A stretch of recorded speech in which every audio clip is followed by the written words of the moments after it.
ইরশাদ করেন, ওয়া ইন তা'উদ্দু নি'মাতাল্লাহি লা তুহসুহা, তোমরা আল্লাহর নিয়ামত গণনা করলে তার সংখ্যা নির্ণয় করতে পারবে না। তোমরা আল্লাহর নিয়ামত গণনা করলে তার সংখ্যা কি করতে পারবে না? গণনা করতে পারবে না। আল্লাহ তাআলার নিয়ামত, এই জবান আল্লাহ তাআলার নিয়ামত, চক্ষু আল্লাহ তাআলার নিয়ামত, কান আল্লাহ তাআলার নিয়ামত, নাক আল্লাহ তাআলার নিয়ামত, ঠিক কি না? সুস্থ বাতাস আল্লাহ রাব্বুল আলামিনের পক্ষ থেকে নিয়ামত, সুস্থতা আল্লাহ তাআলার পক্ষ থেকে নিয়ামত। দুনিয়ায় যা কিছু করি সব কিছু আল্লাহ পাক রব্বুল আলামিনের পক্ষ থেকে অনেক বড় নিয়ামত এবং ইহসান।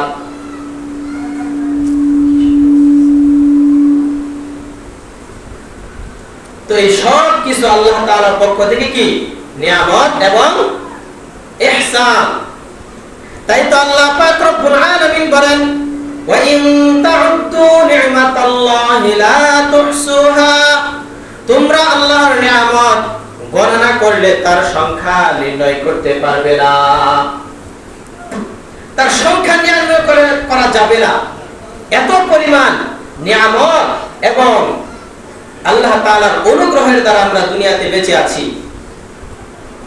যে ব্যক্তির কান নাই সে বুঝতে পারে কানের কত মর্যাদা, যে ব্যক্তির নাকের সমস্যা সে ব্যক্তি বুঝতে পারে নাকের কত সমস্যা, যে ব্যক্তির চক্ষু নাই সে ব্যক্তি বুঝতে পারে চোখের কত মর্যাদা, ঠিক না?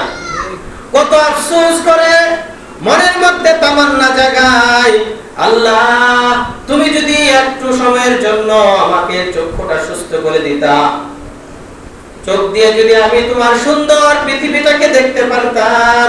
আল্লাহর কাছে কত ফরিয়াদ করে, কিন্তু আল্লাহর সিস্টেম তো হচ্ছে একটাই, যে ব্যক্তি জন্মান্ধ তাকে এইভাবে দুনিয়া থেকে ত্যাগ করে যেতে হবে, ঠিক না? যাদের চোখ আগে ভালো ছিল পরবর্তীতে নষ্ট হয়ে গেছে, তারা বুঝতে পারে আরো বেশি যে চোখের কত মর্যাদা, ঠিক না? চোখ আল্লাহ তাআলার পক্ষ থেকে কত বড় নিয়ামত। যে ব্যক্তির জিহ্বা নাই ওই ব্যক্তি বুঝতে পারে জিহ্বা আল্লাহ তাআলার পক্ষ থেকে কত বড় নিয়ামত।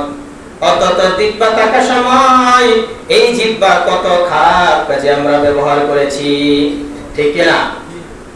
এই জবান জিহ্বা আল্লাহ তাআলার পক্ষ থেকে কত বড় নিয়ামত। যদি কথা বন্ধ হয়ে যায়, নিজের মনের ভাব প্রকাশ করতে না পারে, তখন বুঝে আসে এই জিহ্বা কত বড় নিয়ামত। অথচ আল্লাহ পাক রব্বুল আলামিন বলেন, তোমার জবানকে আমার জিকির দ্বারা তরতাজা রাখো। এই জিহ্বাকে আমার জিকির দ্বারা কি রাখো? তরতাজা রাখো। তাহলে হাসরের ময়দানে আমি রব্বুল আলামিন তোমাকে হাসতে হাসতে জান্নাত দান করব। এই জবানকে যদি আপনি আল্লাহর জিকির দ্বারা, আল্লাহর নিয়ামত বর্ণনার দ্বারা তরুতাজা রাখেন, সজীব রাখেন, আল্লাহ পাক রব্বুল আলামিন কিসের জিম্মাদারি নিয়েছেন? যে হাসতে হাসতে আমি তোমাকে জান্নাতে প্রবেশ করাবো। জান্নাতে যেতে চাই না? চাই না? জান্নাতে যদি যেতে চাই এই জবানের হেফাজত করবে, জিহ্বার হেফাজত করতে হবে। এই জবানকে অশ্লীল ফাহিশাত কথাবার্তা না, গালিগালাজ না, মানুষকে কষ্ট দেওয়া না, আল্লাহর জিকির দ্বারা তরতাজা রাখতে হবে। আল্লাহর জিকিরের মাধ্যমে জবানের হেফাজত করতে হবে। কুরআন তিলাওয়াতের মাধ্যমে জবানের ব্যবহার করতে হবে। মানুষকে ন্যায়ের প্রতি আহ্বানের দ্বারা, অন্যায়ের প্রতি বাধা প্রদানের দ্বারা জবানকে কি করতে হবে? ব্যবহার করতে হবে। না হয় আল্লাহ পাক রব্বুল আলামিনের কাছে আমার জবান কি দিবে? নালিশ করবে, আল্লাহ তোমার এই বান্দাকে তুমি এত বড় নিয়ামত দিয়েছিলা, এই নিয়ামত দুনিয়ার সকল কাজে ব্যবহার করছে, দুনিয়ার সব কাজে ব্যবহার করছে, কিন্তু তোমার কোরআন তিলাওয়াত করে নাই, তোমার জিকির করে নাই, ফাহিশাত মিথ্যা অশ্লীল কাজে এই জবানকে হেফাজত করছে। আল্লাহ তুমি এর জবানকে আজকে আগুনের কেচি দ্বারা কর্তন করো। এই জবান আপনার আমার বিরুদ্ধে কি করবে? আল্লাহর কাছে নালিশ করবে। এই হাত কিয়ামতের মাঠে দাঁড়িয়ে যাবে, আল্লাহ তুমি এই হাত তুমি দিয়েছিলা, এই হাত দ্বারা সে ভালো কাজ করে নাই, মানুষের উপকার করে নাই, সে মানুষের গায়ে হাত তুলেছে, মানুষের অন্যায় করেছে, মানুষের সম্পদ নষ্ট করেছে। আল্লাহ পাক রব্বুল আলামিন এই হাতটাকে সেদিন তার নালিশ অনুযায়ী ওই ব্যক্তির আমলনামার সামনে এসে যাবে, ঠিক কিনা? ওই ব্যক্তিটা কি করবে? অস্বীকার করবে, ইয়া রাব, না, তার হাত মিথ্যা কথা বলতেছে। তখন আল্লাহ তাআলা তার আমলনামা কি করে দিবেন? সামনে হাজির করে দিবেন। সে সব কিছু দেখতে পারবে। সে হাত দ্বারা কার সম্পদ চুরি করেছে, সে হাত দ্বারা কার উপর অন্যায়ভাবে আক্রমণ করেছে, সব কিছু তার সামনে এসে যাবে। সবকিছু কি তার সামনে এসে যাবে। যখন দলিল পেশ করা হয়ে যাবে তখন কেউ স্বীকার করার সুযোগ আছে? সামনে যখন আপনার সাক্ষী চলে আসে তখন স্বীকার করার সুযোগ থাকবে না। এই চক্ষু আল্লাহ তাআলার কাছে নালিশ করবে, আল্লাহ তুমি তাকে এত বড় নিয়ামত দিয়েছিলা, এই চক্ষুকে সে ভালো কাজে ব্যবহার করে নাই, অন্য নারীর দিকে তাকাইছে, মানুষের অর্থ সম্পদ নষ্ট করার জন্য তাকাইছে, টিভি সিনেমা দেখছে, অশ্লীল গান বাজনা দেখছে। তখন আল্লাহ রব্বুল আলামিন এই চোখের মধ্যে পেরেক মেরে দিবেন।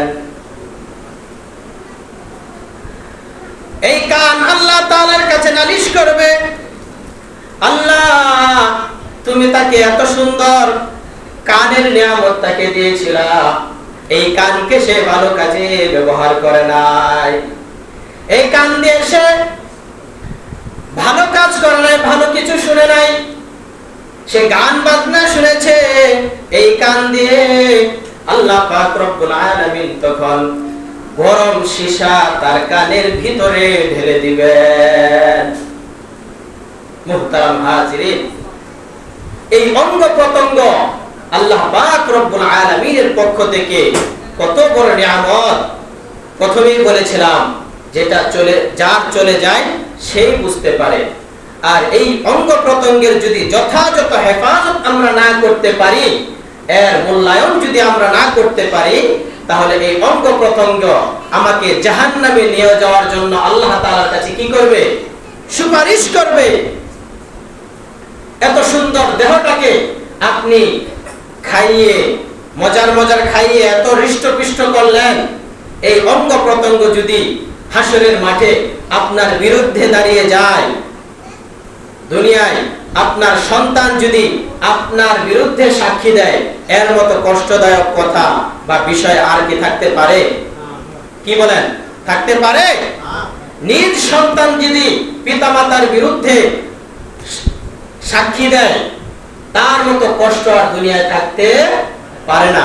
মুহতারাম হাজিরিন, ঠিক তেমনি এই অঙ্গ প্রত্যঙ্গকে আপনি হালাল হারাম না বুঝা খাইয়ে হৃষ্টপুষ্ট করলেন, মোটা তাজা করলেন, অথচ আপনি যদি অঙ্গ প্রত্যঙ্গের সঠিক ব্যবহার না জানেন, হাসরের ময়দানে এই অঙ্গ প্রত্যঙ্গ আপনার বিরুদ্ধে সাক্ষী দেবে।